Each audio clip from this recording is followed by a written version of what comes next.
Épale.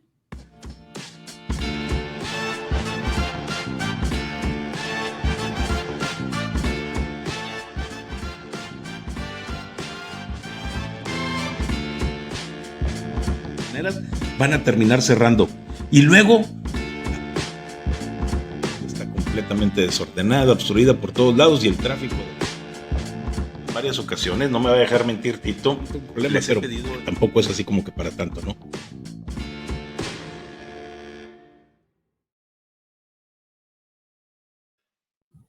¿Qué tal? Muy buenas tardes a todos. El día de hoy nos encontramos aquí platicando con la jueza Juana Fuentes Velázquez. Jueza, es un gusto conocerla. La verdad es que es muy agradable ponerle rostro a la voz que tantas veces había escuchado en las redes sociales manifestándose. Y le quiero agradecer que me haya dado la oportunidad de poder hacer esta entrevista. Todo lo contrario, Fer, muchas gracias a ti por este espacio, efectivamente por darle cara a una voz que yo estoy segura que no va a ser callada ni minimizada y que gracias a estos espacios pues podemos también seguir haciendo estas manifestaciones, ¿no? que son necesarias para visibilizar lo que está pasando hoy por hoy en nuestro país. Sí, híjole, la verdad es que sí, porque bueno, lo que está sucediendo en el país, yo siempre lo he dicho, estoy bastante inconforme con lo que ocurre y pues bueno, a mí me queda muy en claro que los mexicanos tenemos que seguir luchando por tener un mejor país, porque lo que nos están dejando con este régimen a mí no me gusta. Jueza, usted es directora nacional de la JUFED. La JUFED es la Asociación Nacional de Magistrados de Circuitos y Jueces, ¿no? Así es, fíjate que es una organización donde todos los integrantes del Poder Judicial de la Federación de Jueces y Magistrados decidimos hace 20 años formar una asociación que de origen fue muy simbólico, muy representativo en el tema del derecho de asociación. No se habían presentado circunstancias como las que hoy vivimos y todos los agremiados son juzgadores federales, por eso JUFED, juzgadores federales, y hoy por hoy la encomienda primordial de esta asociación es la defensa de la independencia judicial. Ah, ok, bueno, al respecto yo le quería hacer una pregunta, y es que cuando apenas estábamos escuchando que esta reforma, el año pasado, que esta reforma apenas iba a suceder, había mucha manifestación, había mucho alboroto, el Poder Judicial en todo el país salió a manifestarse, pidió ayuda a la ciudadanía, pero luego de repente ya no supimos qué había pasado con ustedes, ya no escuchamos quejas y la verdad es que muchas veces, no nada más en donde yo estoy, sino en algunos otros lugares, se perdió contacto con todos estos juzgadores, con todas las personas que trabajaban del Poder Judicial y ya no se contaba con ellos en las manifestaciones. ¿Usted sabe? Sí, Fer, fíjate que muy padre este espacio para platicar lo que está sucediendo. En realidad no nos hemos quedado callados. La verdad, nos han tratado de callar, pero nosotros seguimos aquí. Y seguimos aquí porque estamos convencidos de que la lucha por la independencia judicial debe prevalecer a pesar de las adversidades. Y fíjate que uno de los temas que quiero compartir en este espacio es que siempre hemos actuado dentro del margen de la ley. No es un aspecto raro, es propio del gremio. Nosotros siempre nos gustó estar como de este lado del problema porque nos tocaba solucionarlo. Es decir, no ser parte de esa escena que hoy las circunstancias nos han llevado a tomar el papel del ser el personaje en ocasiones principal. Y sí, asumo esta parte que tú refieres de incógnita, de dónde están los jueces, ¿no? ¿Qué pasó después de estos días donde salían a las calles, donde expresaban que esta reforma que se está hoy materializando a través de una elección, dónde están esos jueces que decían juez votado, corrupto asegurado? ¿Dónde están esos jueces que decían que no nada más se estaba defendiendo en el terreno laboral su actividad, sino también en el terreno nacional de lo que es la división de poderes? Y pues mira, estamos en muchos de los casos lamiéndonos las heridas, debo asumirlo como parte de un gremio donde hicimos muchas cosas que no se visibilizaron y que no dieron el resultado.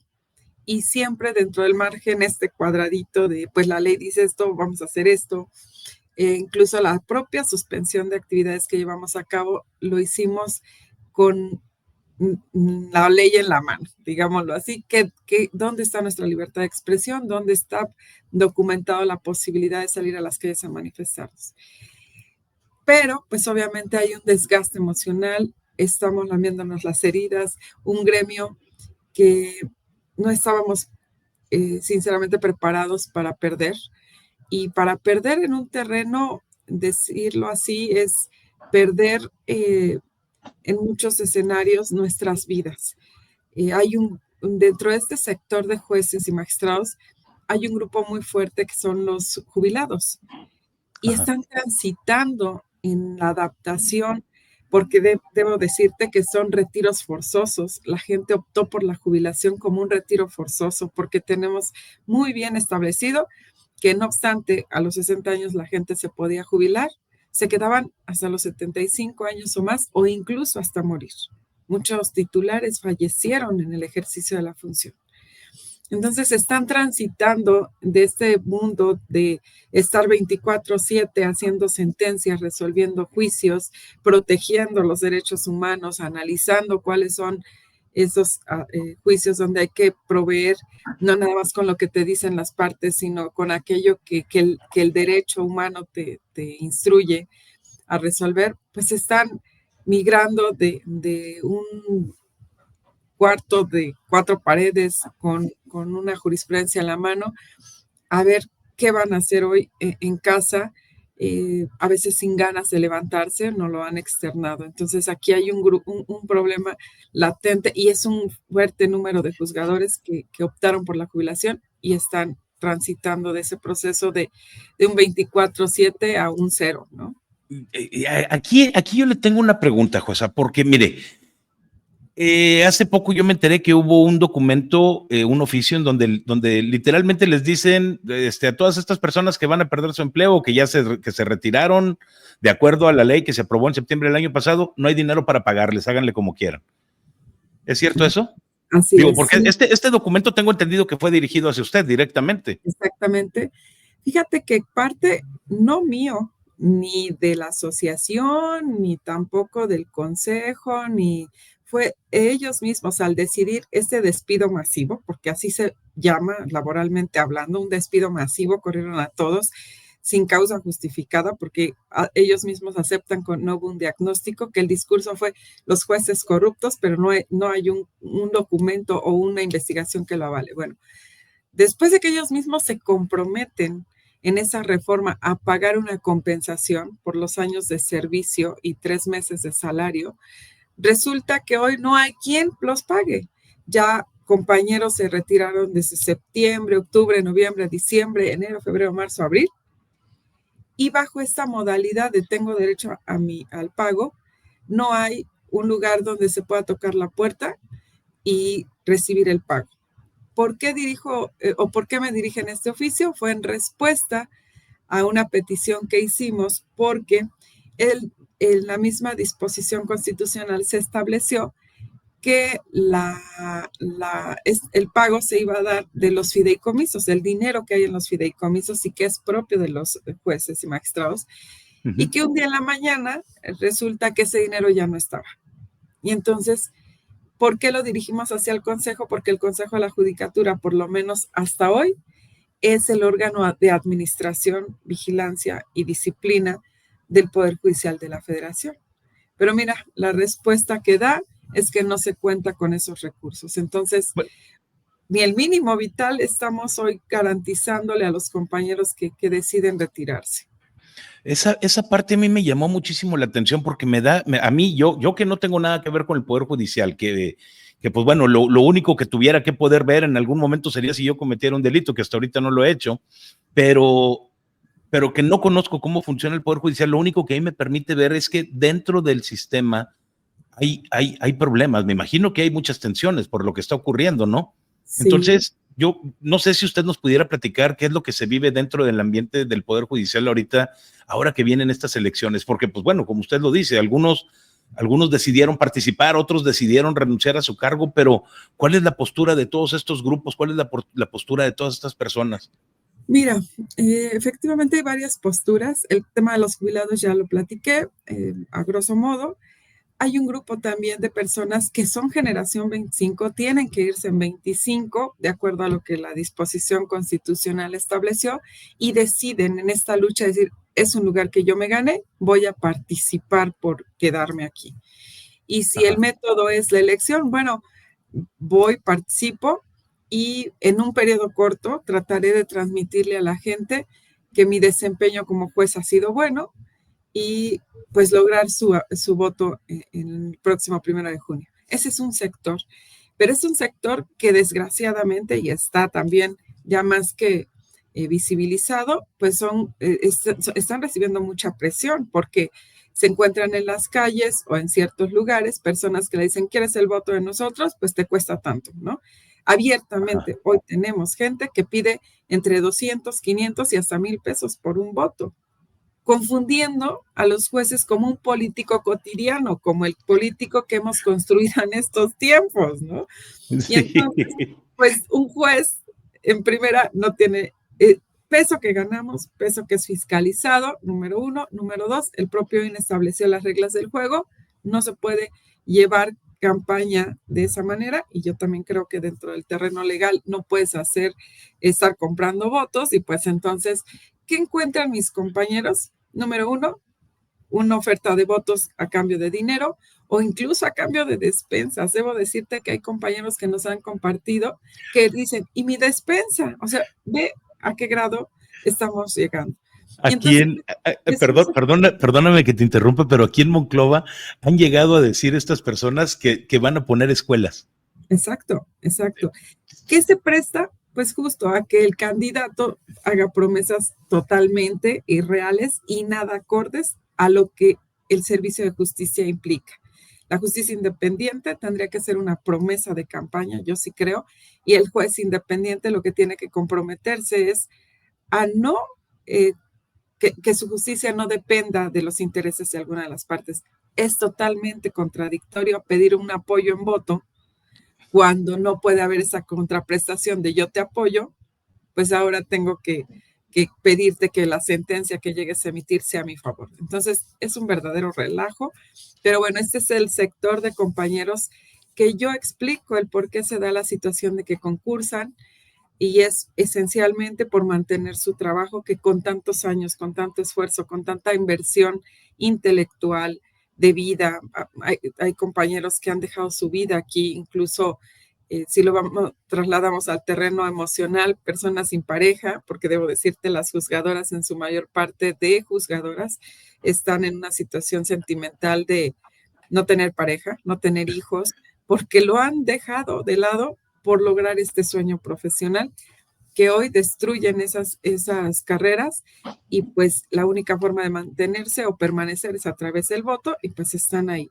¿Qué pasa con este sector? Y debo decirlo también, porque afortunadamente pues yo no estoy en ese grupo y me es más fácil decir, pues están sufriendo el cómo no ser parte de lo mediático, de lo polémico. ¿Para qué? Para ver si hay, bajo esa óptica, sabiendo que el electorado que va a ir el 1 de junio es un electorado pues totalmente influenciado, manipulado, debo decirlo así, porque también es cierto que ya es una noticia. Hoy en la mañana vi una nota donde dicen que ya personajes de Morena están movilizando votantes, pues, ¿qué les queda a los candidatos? Pues no otra más que ponerse atrás de la puerta, tratando de que no les alcance la luz del reflector, para que por lo menos, pues ya sabemos que hay candidatos que hasta con un voto van a quedar, pues tratando de ser ese candidato y que logren quedar o permanecer en su puesto que les están arrebatando por este método o por esta reforma judicial. Bueno, Y ahorita, finalmente tenemos un perdón. sector del Ajá. 27, un sector donde pues prácticamente la tómbola, yo les digo, no sé si sea bueno o malo, pero nos dejó hasta el 27, tratando de el día a día trabajar sin dejar de ser voz, pero pues obviamente es un sector pequeño porque después de esa desbandada de jubilados y estos candidatos, pues el sector que se queda en casa tratando de solventar el día a día del trabajo, porque bueno, seguimos en activo, seguimos impartiendo justicia, pues evidentemente es menor. ¿Qué va a pasar? Pues muy probablemente el 1 de junio, yo lo digo con todas las palabras, va a haber muchos desencantados que al no quedar en la elección, pues muy probablemente vuelvan a ser voz fuerte de lo que se está viviendo en el Poder Judicial. Pero en este momento, pues estamos en esa situación. No queremos dejar de ser voz, por ello sí creo que tenemos que visibilizarnos a través de estos medios, a través de marchas, a través de pues los espacios que se nos conceden, porque tú estuviste en el último space, compañeras Sí. juzgadoras que expresan que ya nadie nos entrevista porque están entrevistando a los candidatos. Entonces, es por ello que también debo decirte dónde están los jueces. Pues justo estamos trabajando, algunos están jubilados, algunos están en campaña, otros están atrás de la puerta para que no los volteen a ver y entre menos visibles, pues menos golpes. Y pues bueno, esa es la historia del Poder Judicial en este momento. Híjole, de veras que es una situación bastante difícil. Ahora, una pregunta que yo creo que, bueno, no creo, tiene mucho que ver con este tema, pero pues, obviamente dentro de todo este golpeteo que hay dentro del Poder Judicial en estos momentos, con todos estos sectores de jueces que participan en una cosa, participan en otra, que tienen diferentes puntos de vista, ¿cómo es que usted, que es una de las pocas mujeres que tienen puestos de liderazgo en el Poder Judicial, cómo ve o qué barreras específicas se enfrenta como jueza o como magistrada? ¿Cómo podrían superarse todas estas? Porque el sistema no debe de ser nada sencillo, supongo. Pues mira, yo creo que una de las barreras que te permite o que te impediría impartir justicia sería justo el condicionar la independencia judicial. Es cierto que como mujeres, como juzgadoras, hemos tenido que enfrentar barreras a lo largo de nuestra formación profesional. Pero fíjate que son justo esas barreras las que hoy nos hacen quitar otras barreras, Ajá. porque esa eh, posibilidad de tener el doble, tan solo un ejemplo, el doble rol de madre y trabajadora, pues a la vez es lo que te fortalece para tumbar otras barreras, que son el ocupar espacios, ¿no? Espacios profesionales. Yo considero que hasta este momento habíamos tenido un país, o bueno, un momentito antes, habíamos tenido un país de libertades. Pese a muchas cosas, yo no soy política, siempre lo he dicho, no, nunca me adherí a un partido porque esa libertad me permitía justo hasta no pertenecer al ámbito político y era lo que me permitía desarrollarme laboralmente donde yo considerara, para mí sí hay una filosofía que me guía y es que donde puedas ver a tus hijos a los ojos o a tus padres a los ojos, es ahí. La actividad que tú realices y no tengas que agacharles la mirada, es ahí. Bravo, Entonces, sí, de estoy muy verdad de acuerdo contigo. es eso, Fer. O sea, ¿por qué? Porque son los dos seres, eh, tus padres y tus hijos, que es el referente para sentirte o agachando la cabeza de algo indigno o levantando la cara y la mirada a decir esto es digno, ¿no? Y entonces, pues sí, hay muchas barreras, el tema profesional es uno de ellos, pero debo decirte que el Poder Judicial, en la estructura que se había construido, fíjate que era donde fueras mujer, fueras hombre, tenían las mismas posibilidades. Yo sé que suena muy bonito, pero créeme, tan es así que llevamos toda la gente del Poder Judicial años, o sea, mínimo una antigüedad es de 20 años, 15 años, y de ahí hasta 50 años, ¿no? Lo que Ajá. revela que efectivamente puede haber barreras, pero son barreras que se han logrado brincar justo con estos valores que te van desarrollando. El tema de la dignidad es primordial para mí, donde estés. Tu dignidad debe ser tu faro, debe ser tu guía. Y entonces, pues así es como hemos logrado transitar, no porque seamos mujeres maravillas, sino porque realmente tú vas creciendo en ese espacio de retos, pero también de libertades. Y cuando eres libre, puedes hacer cualquier cosa. Yo estoy convencida de eso. Y hoy es el riesgo que estamos viviendo. Una justicia acotada, una justicia controlada y por lo tanto ya no va a haber una libertad para ejercer esta digna carrera de juzgador.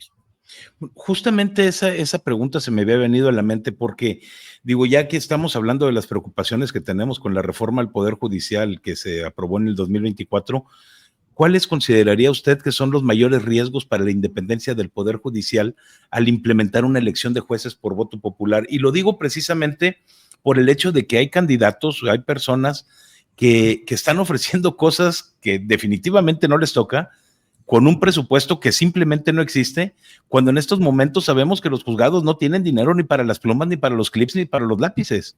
Es más, no tienen dinero para las hojas que utilizan todos los días. La última vez que estuve en un juzgado, llegué y me dice, tengo un primo que es abogado, no porque yo hubiera estado ahí, pero le dicen a mi primo, le dice, trajo las hojas para imprimirlo porque no tenemos. ¿Cómo es posible? O sea, se está gastando millonadas de dinero de parte de parte de este gobierno y no tenemos ni siquiera hojas en los juzgados. ¿Qué clase de justicia podemos tener de esa forma? Yo supongo que el trabajo de ustedes debe haber sido sumamente complicado, pero bueno, viendo todo esto, ¿cuáles serían los mayores riesgos para la independencia del Poder Judicial ahora con estas elecciones? Pues justo que sabemos también, y no digo no porque lo diga yo, pero bueno, ahí está la aceptación de los propios que diseñaron e implementaron la reforma. Se metió la delincuencia organizada, se metieron intereses políticos y económicos a las candidaturas. Evidentemente, eso va a representar la total eliminación de la independencia judicial. Si dependes de un grupo o obedeces a un interés económico político, evidentemente no vas a ser independiente en resolver. Y pues lo que pega aquí directo a la sociedad es que si yo no tengo un juez independiente, si tengo un juez que tiene que obedecer a los intereses de aquellos que lo colocaron en ese lugar, pues así tenga yo la ley en la mano, el derecho en la mano, pues me lo van a arrebatar. ¿Por qué? Porque se va a resolver de acuerdo a esos intereses. Yo no digo que en todos los asuntos, es más que claro que no todos los asuntos le interesan a este grupo delincuencial o a este grupo político, a este grupo económico, eso es real. Pero ya el hecho de que no tengas esta tranquilidad, incluso económica, como bien dices, ya ni siquiera saber si voy a tener para las hojas, pues eso me va creando cierta dependencia, ¿no? Y al generarme una dependencia, pues ya no puedo resolver. No puedo resolver de acuerdo a lo que, fíjate, ayer leía, ¿no? Esta frase tan trillada, la ley es la ley. Pero hoy te puedo decir que nosotros entendimos, no, la ley no es la ley. La ley tienes que interpretarla, porque la ley puede ser una pena de muerte, pero la pena de muerte es contra un derecho fundamental, que es la vida, el derecho a vivir. Entonces, si tú tienes una ley, y así fuimos construidos los juzgadores, por eso nos hablan como que estamos medio raros, ¿no? Pero te lo digo. Es que sí están medio raros, ¿eh? O sea, la verdad es que nomás ustedes entienden. Sí, pero vamos, si a mí me llega una ley, en este momento, una ley penal que diga, aquel que robe o aquel que llame a no votar, que se vaya a la cárcel, yo puedo decir, oye, es una medida que sanciona en exceso una conducta, ¿no? Y entonces puedo inaplicar esa ley por excesiva para decir, bueno, solo múltalo, ¿no? Por poner un ejemplo trillado. Sí. Pero vamos, Hitler dijo lo mismo, ¿no? Maten a todos los judíos, y era una ley, y no por eso era respetuosa de los derechos humanos. Y a nosotros nos enseñaron a dimensionar los derechos humanos como el eje rector de la justicia. Más allá de la ley, lo que tenemos que interpretar es la protección de los derechos humanos. Sé que es complicado entenderlo porque efectivamente hoy me di cuenta que la gente a veces no entiende qué es un juez local y un juez federal, pero hoy por hoy les puedo decir que nosotros como autoridad del Poder Judicial Federal no analizábamos como tal el acto de entre particulares, sino cómo la autoridad violaba los derechos de esa persona. Por eso nos dicen, liberabas delincuentes. Pues sí, si te detuvieron con el tehuacanazo, pues evidentemente no es una declaración válida y por lo tanto tenemos que dictar una libertad porque se arrancó esa confesión pues, con violencia, ¿no? O con estos mecanismos que sabemos que existen. Entonces, bueno, todo eso yo sé que y asumo, nos costó muchos años no saberlo transmitir. y bajo un discurso de que somos jueces corruptos, que liberamos delincuentes, pues claro que se destruyó esa imagen del juez. Esa imagen que hoy por hoy, debo decirlo, y muy crítica, perdón, no va a cambiar con sus candidatos, ¿eh?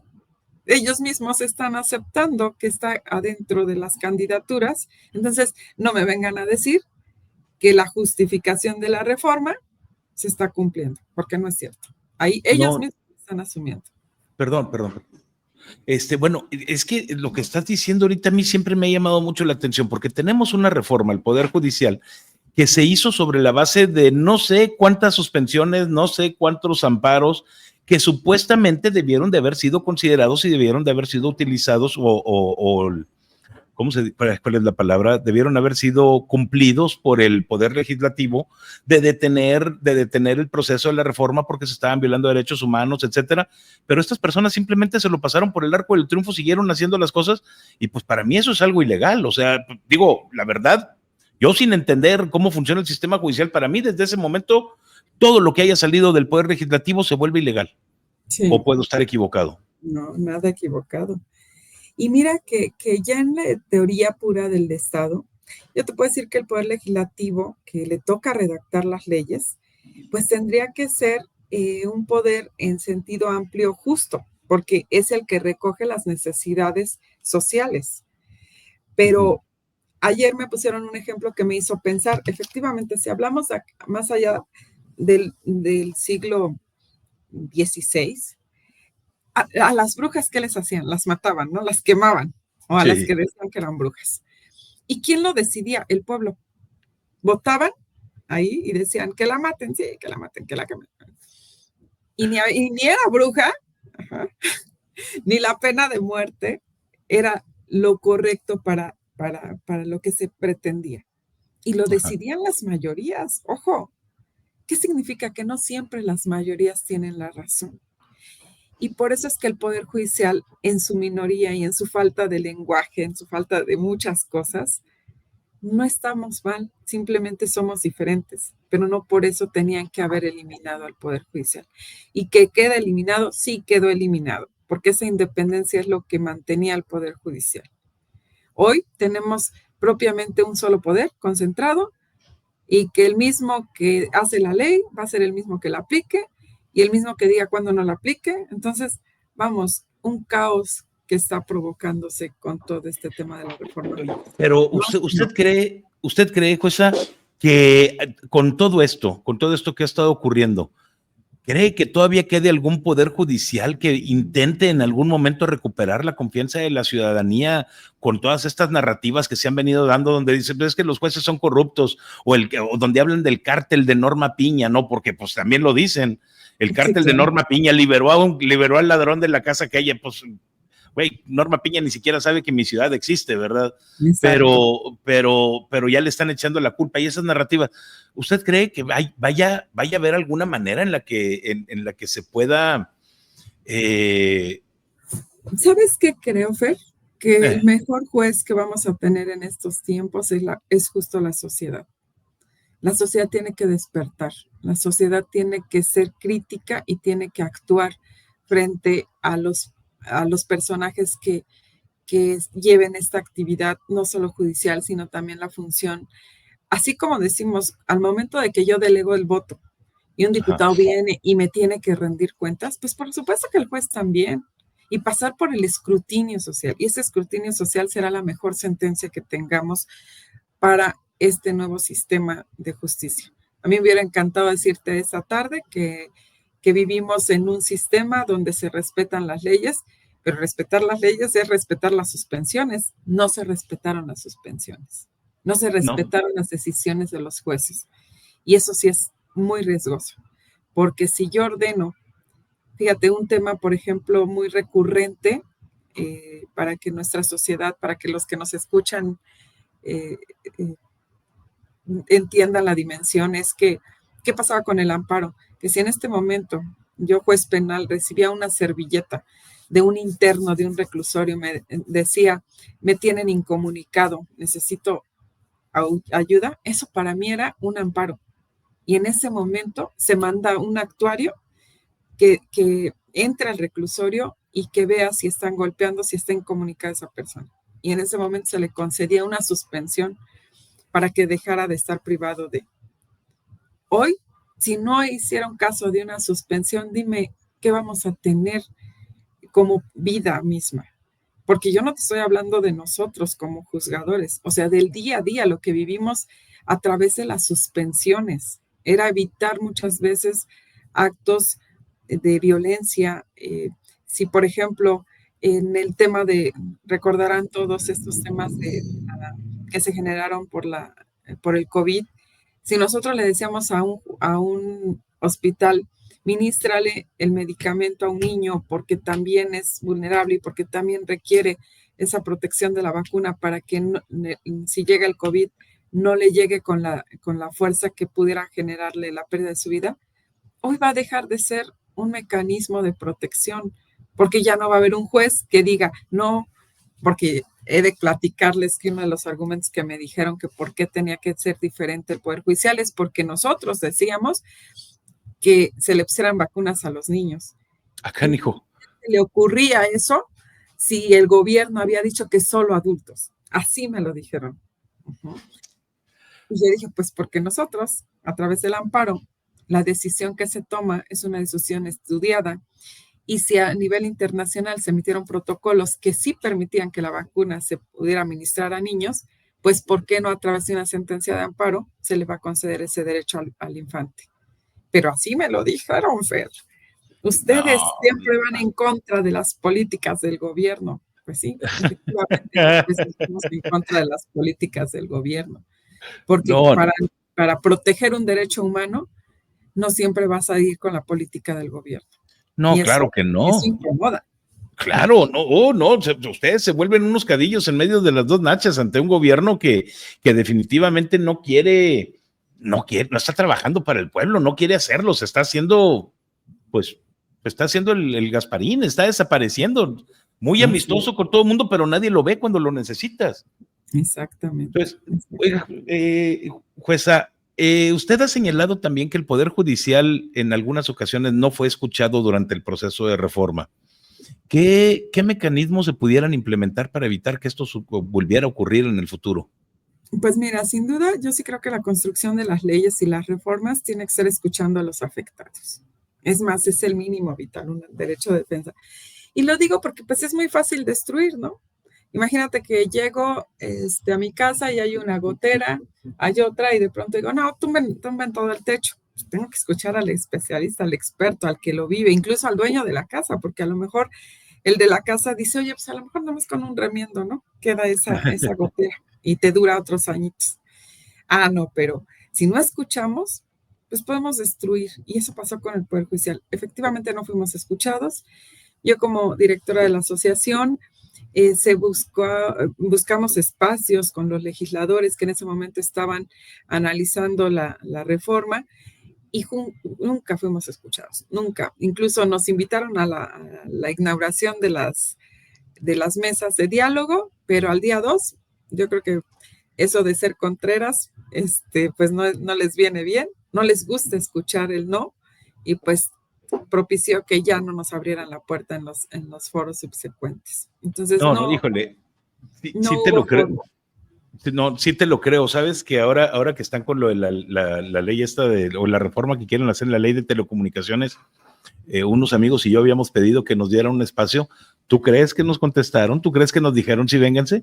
Y lo único que estoy viendo en la televisión es gente que dice, sí, es que necesitamos una reforma porque Ricardo Salinas Pliego es muy malo, que hay que quitarle televisión azteca y todo eso, ¿no? Híjole, de veras que para tener paleros, pues no necesitas ni pagar en este gobierno, ¿no? No. Y mira, créeme que es respetable muchas decisiones unilaterales que se han tomado. Yo soy soy jueza laboral y entonces entiendo que un eje rector también es el tema social, debes privilegiarlo siempre, pero siempre tienes que tener la apertura de escuchar a los involucrados, pero además de esa apertura, la empatía de lo que se vive del otro lado. O sea, yo me acuerdo que mi abuelito decía que el síntoma de la vejez es no escuchar, Entonces, es una frase muy, muy coloquial de mi abuelito que siempre nos decía, el síntoma de la vejez es cuando ya no escuchas. Y sí es cierto, o sea, pareciera que el tema es físico, pero no, también es intelectual, es emocional. Cuando ya no estás dispuesto a escuchar, eres viejo. Y si eres viejo, perdón, pues ya estás muy cerca de creerte dueño de la verdad. Y no es así. A mí me preocupa mucho en la dimensión de lo que sucedió, de no escucharnos, que justo el pagano es el ciudadano, aquel que merece verdaderos jueces profesionistas, pero también independientes, que merece que el pan que lleva a la mesa, a veces dependiendo de una pensión alimenticia, pues llegue bien y a tiempo, ¿no? Porque el tema hoy, el ciudadano a pie lo va a sufrir tan solo el implementar un juzgado va a propiciar que los asuntos se dilaten.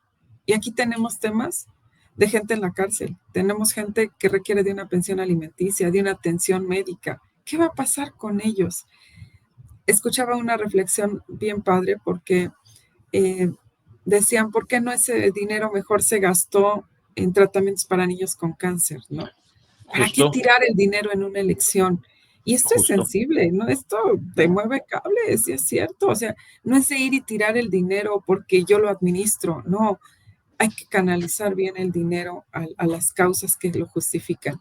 Y si yo no tengo pruebas de que Juana Fuentes es una jueza corrupta y a lo mejor tengo la impresión de que no está haciendo justicia de lo que le corresponde, pues la capacito, ¿no? La evalúo incluso y la meto a la cárcel si es corrupta.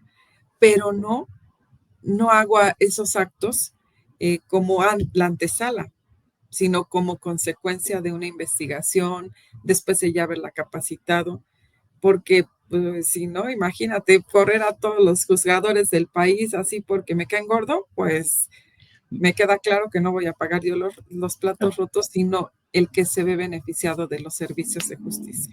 No, a mí me gustaría tumbar a todos los que me queden gordos, pero que están en el poder legislativo, porque están destruyendo este país poco a poco. Oye, hay personas que ni siquiera saben leer y que son diputados, que son senadores. Dices, ¿qué carajos están haciendo ahí si no es levantar las manos? No saben lo que están aprobando. A ellos Así les es. dicen, levanten la mano, ellos la levantan y se acabó. Es todo. Y Sí, total. esa es la calidad de leyes que vamos a tener en el futuro. Esa es la calidad de leyes como se hizo esta reforma al poder judicial. Y dices, oye, pues está canijo.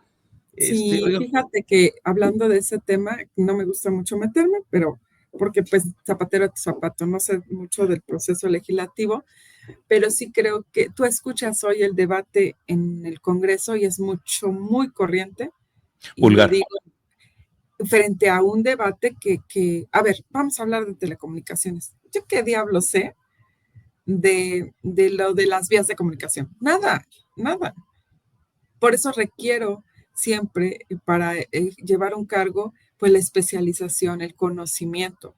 Y esto pues lo traigo a colación por la reforma. O sea, yo puedo tener muy buenos alumnos ahorita en la universidad, muy buenos, Ajá. pero ¿sabes qué? Solo lo que la ley dice.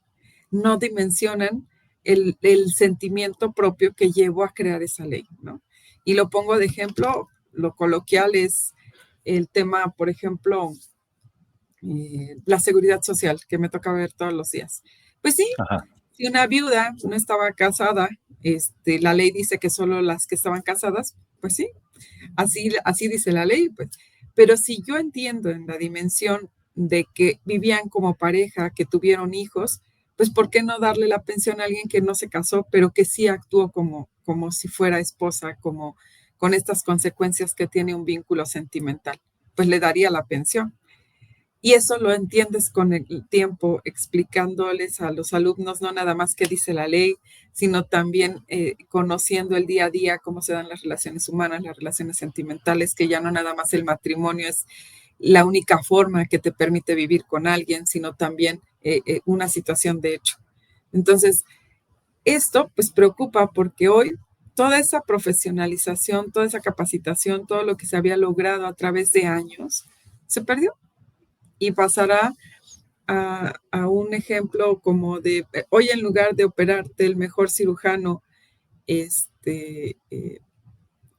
por ejemplo, estas enfermedades tan graves, ¿no? El cáncer, o que Ajá. alguna malformación en el cerebro que requiere de un cirujano que no nada más tenga una especialidad, sino subespecialidades, pues hoy te la va a aplicar un médico general. Entonces, es vida, es libertad, es patrimonio, el riesgo lo que está en riesgo. Oiga, pues bueno, ya estamos llegando casi al final de este programa, pero todavía tengo un par de preguntas que hacerle. La primera de ellas es, ¿cómo puede el gremio judicial, bajo el liderazgo de la JUFED, movilizar a la sociedad para defender la independencia judicial y evitar lo que, lo que es un golpe mortal para la democracia de este país? Pues mira, es una pregunta compleja de responder. A mí me gustaría que efectivamente la gente entienda que no porque voten por sus jueces tienen asegurado que un asunto donde les deba asistir la justicia o les deba asistir la razón, lo van a ganar. Yo creo que en la medida que la gente dimensione que requerimos impartidores de justicia no solamente con un conocimiento, sino también con un tema ético, me parece que pudiéramos despertar en la gente en la reflexión de si ir o no a votar. Mucho se ha dicho, incluso ya las amenazas son que haya cárcel para quienes hablen a no votar. Yo sí creo en lo que es el voto reflexionado, el voto informado. Y hoy no tenemos un voto informado, no tenemos ningún dato objetivo de los candidatos que van a participar. Y si yo no tengo un dato objetivo, creo que mi responsabilidad sería no votar. ¿Por qué? Porque hay un deber moral, un deber de no dar mi voto a un momento histórico de desinformación, a un momento de riesgos. Estamos viviéndolo el día a día con inseguridad y yo no quiero que ese sistema esté hoy por hoy un sistema de incertidumbre, un sistema de inseguridad que se siga manteniendo en este país. Más allá de si vamos a votar por jueces o por políticos, porque en algunos lugares yo lo que digo, dimensionemos que si bien es cierto, el voto tuvo su esencia de que mi opinión valiera, hoy lo que creo es que lo que debe valer es justo mi expresión de votar o no votar, porque si no estoy informada, yo creo que es muy riesgoso que salgamos a las urnas el 1 de junio, porque habrá riesgos que más allá de representar un progreso en la sociedad, va a representar una regresión. ¿Cómo llamarlos? La verdad es que hoy sonrío, porque fíjate que después de vivir una batalla y perderla, porque abiertamente lo digo, perdimos una batalla, hoy veo que la gente empieza a involucrarse más y que dimensione la gente que su voto vale más que 200, 300, 500 o 1000 pesos, que son lo que piden. Su voto vale su libertad, su voto vale su vida, su seguridad. Y si eso vale, pues yo creo que sería muy costoso si lo dejan en una urna sin saber, sin estar informados de quiénes serán los nuevos operadores de la justicia. Entonces, creo que eso es lo que puedo generar de reflexión. Probablemente es tardío porque faltó este acercamiento a la gente, pero la verdad es que estábamos haciendo esto, resolviendo sus juicios, resolviendo sus libertades, resolviendo sobre sus pensiones, resolviendo sobre sus libertades. Entonces, no sé, ojalá esto sirva para que haya un voto reflexionado o un no voto, pero sí reflexionado, sí informado. Y la información que hasta hoy tenemos, desgraciadamente, es aterradora. Tenemos candidatos metidos en la delincuencia organizada, candidatos que no saben nada de derecho y que nada más por el oportunismo de llegar a un lugar que me puede representar una tranquilidad de 9 años, no es el que me va a resolver mi asunto de acuerdo a lo que en un mundo de justicia tendría que existir, que es darle a cada quien lo que le corresponde. Híjole, yo sí veo, me pones los pelos de punta porque la verdad es que yo tengo meses pensando que está por ocurrir eso y le he tratado, le he dado la vuelta por un lado, por otro, lo he estado pensando, lo he platicado en algunas de mis videos, en algunas de mis transmisiones en vivo y yo veo que esta elección no nos va a llevar a ningún lado bueno. La verdad es que no veo hacia dónde. Yo por eso, junto con un grupo de amigos, estoy llamando precisamente a no votar porque la gente no está informada. Yo creo que usted está enterada que están circulando acordeones en redes sociales para decirte por quién vas a votar. Así es. Y eso pues obviamente depende del grupo que los lance. Exacto. Y dices, ¿para qué? O sea, ¿para qué quiero acordeones? Lo que debimos haber hecho fue revisar a todos los candidatos, pero te voy a ser sincero. O sea, en mi ciudad, es una ciudad pequeñita, tengo 80 candidatos que revisar, me pudieron haber dado 10 meses y no lo iba a hacer, no iba a acabar. Y no está todo ahí, ojo, está donde trabajan, está sus grados académicos, pero ¿a poco están los antecedentes penales? No están, No, no están. no están. Entonces, No. ¿Qué tranquilidad tenemos de que el INE se compromete a revisar las impugnaciones después de la elección? Alguien empoderado, alguien por el que ya votó todo su gremio, díganme si lo vamos a poder tumbar, ¿no? No va a estar muy canijo. Oiga, jueza, ya bueno, dos preguntas. Ahora sí, una pregunta y una petición. ¿Cómo evalúa usted la posibilidad de que haya una sentencia de la Corte Interamericana de Derechos Humanos que pueda influir en la implementación de esta reforma? ¿Cree que hay algo que se pueda hacer a ese nivel? Yo creo que sí, me parece que incluso en algún momento este país tiene que retomar el Estado de Derecho, y el Estado de Derecho no es otra cosa más que observar justo las resoluciones. Soy jueza y yo estoy convencida de que si el asunto tiene que resolverse a través de una sentencia, se tiene que respetar. Y probablemente ahorita el momento político no lo permite, pero yo siempre estaré confiada a que llegará un juez que es la sociedad. Esta vez queda en manos de la sociedad el ser un buen juez sobre todo lo que está sucediendo, y que ese juez, que es la sociedad, genere que una sentencia donde se recupere todo lo que hemos perdido en estos días, en estos meses, y recuperar lo que ya se había ganado, que si bien es cierto, yo siempre he dicho, requería modificar sistemas, pero no en el cambio de personas. Me parece que los sistemas de oralidad son una buena opción y los mecanismos alternos de solución son otra, es decir, salidas hay muchas. Y pues pensar que en este momento van a observar las sentencias internacionales, no las van a observar. Pero yo confío en que todo es dinámico y que en menos del tiempo que a veces proyectamos que las cosas pueden cambiar, pues que sí se cambien. La justicia es así, tal vez tardía, pero sí llega. Y hay una justicia de los justos que llega. Entonces, lo tendré que ver. Mis ojos No, sí, yo también estoy ansioso de ver ese día, la verdad.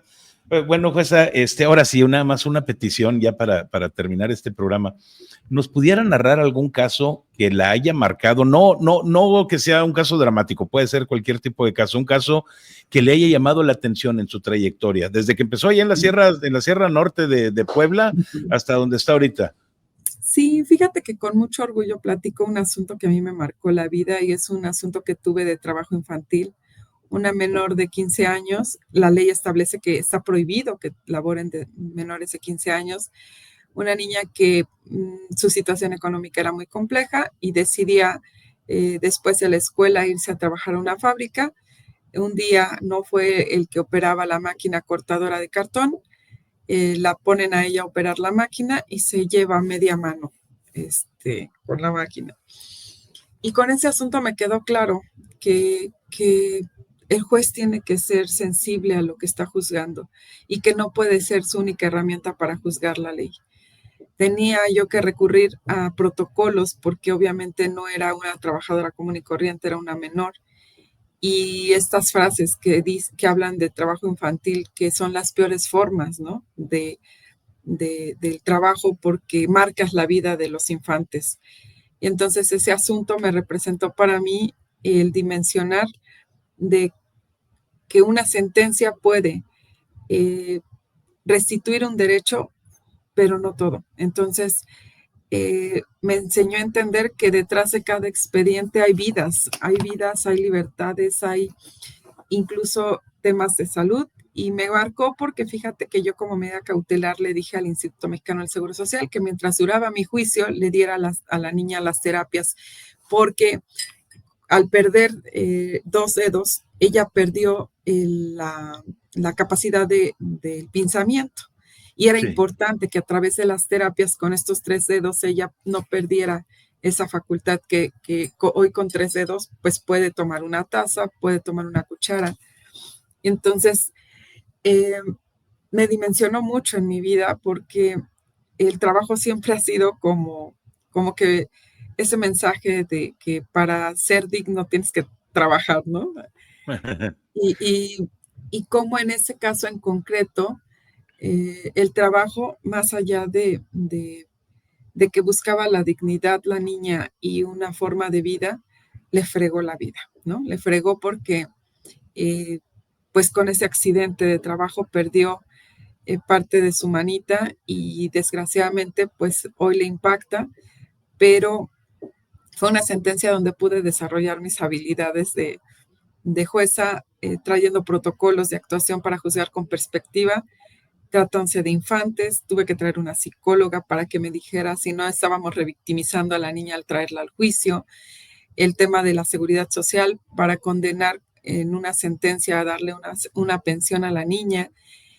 Mandar a la Secretaría del Trabajo a realizar visitas de inspección en ese centro de trabajo. Entonces, ese asunto a mí me marcó mucho para entender algo más importante, que mi sentencia no podía únicamente beneficiar a la niña, sino también dejar un parteaguas en la historia. Y por eso es el asunto que más comento, porque debo decirte que el trabajo infantil sigue siendo un problema de país. Seguimos Sí. viendo en la esquina a los niños trabajando y lo normalizamos. El trabajo infantil no debe existir, no debe existir en este país porque le jodemos la vida a los infantes. Y si queremos buenos seres humanos, también tenemos que crear la estructura para que permita que los niños no trabajen y que si trabajan sean áreas seguras, sean áreas que realmente puedan desarrollar sus talentos o sus vocaciones que muchas veces desde pequeños se traen.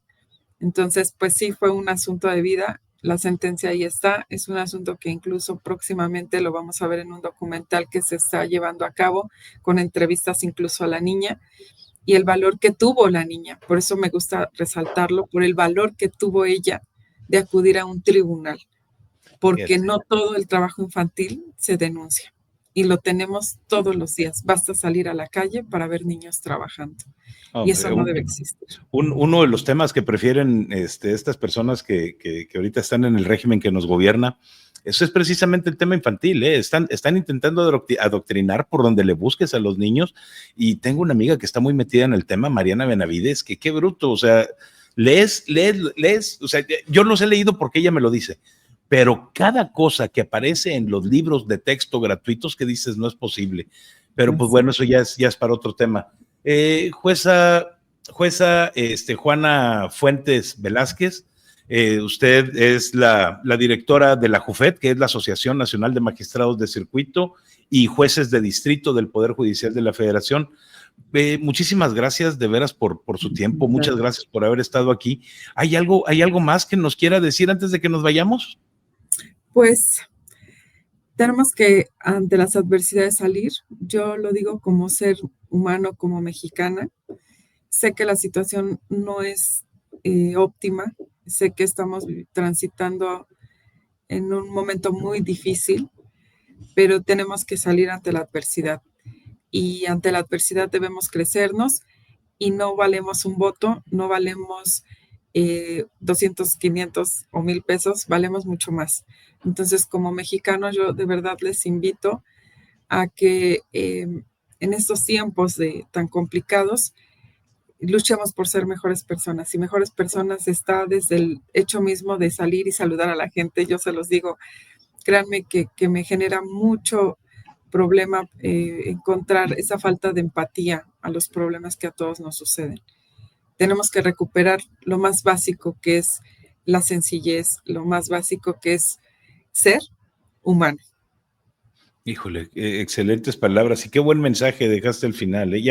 Llevas 3 frases que a mí me han gustado muchísimo. La que de plano me encantó porque mi papá, mi tío, muchos familiares le decían, dice, es que no hay nada más tranquilo que levantarte en las mañanas, verte al espejo y decir, mira, ahí hay una buena persona. Entonces, híjole, la verdad es que con esa frase me ganaste. Yo el domingo 1 de junio voy a estar en el Ángel de la Independencia, en la Ciudad de México, voy a marchar hasta el Monumento de la Revolución. Yo los invito a todos ustedes que nos estén viendo, le invito a usted, jueza, que se den la vuelta si quieren llegar y manifestarse. Probablemente no vamos a resolver el país en ese momento, pero nos vamos a dar cuenta de cuántas personas estamos convencidas de que esto está yendo por mal camino y que tenemos que arreglarlo. Entonces, nos vemos ahí en el Ángel de la Independencia el día 1 de junio a las 11 de la mañana, si Dios quiere, y pues vamos a gritar y vamos a echar porras de todo lo que haya, porque callado y sentado en un sillón yo no me voy a quedar, que me cargue la fregada, pero sentado no. Hay que morir de pie. Exactamente. Pues muchísimas gracias. Que tenga una excelente tarde, por favor no se vayan, nos quedamos aquí al final. Gracias, Fer.